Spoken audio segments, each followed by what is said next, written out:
Hello అండి, అందరికీ నమస్తే. ఈరోజు మాతో పాటు మా అక్క వాళ్ళందరూ విఘ్నేశ్వరుని ప్రార్థన అయితే చేసుకున్నారండి.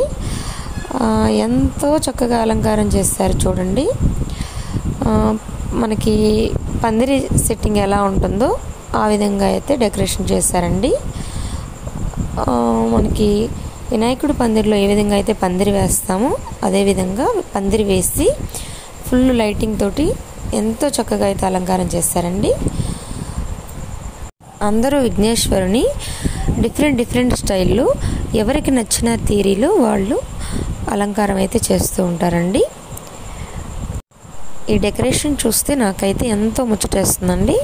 నాకు కూడా ఇదే విధంగా అయితే డెకరేషన్ చేయాలి అన్నట్లుగా ఉంది. ఎంత చక్కగా అలంకారం చేసుకున్నామో అదేవిధంగా మనం స్వామివారిని ఎంతో భక్తి శ్రద్ధలతో కూడా పూజ అయితే చేసుకోవాలండి.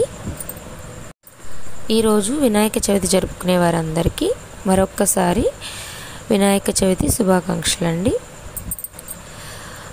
మీరందరూ ఇదే విధంగా అందరూ స్వామివారి ఆశీస్సులతో ఆయురారోగ్యాలతో ఎంతో చక్కగా ఉండాలని నేనైతే మనస్ఫూర్తిగా కోరుకుంటున్నానండి.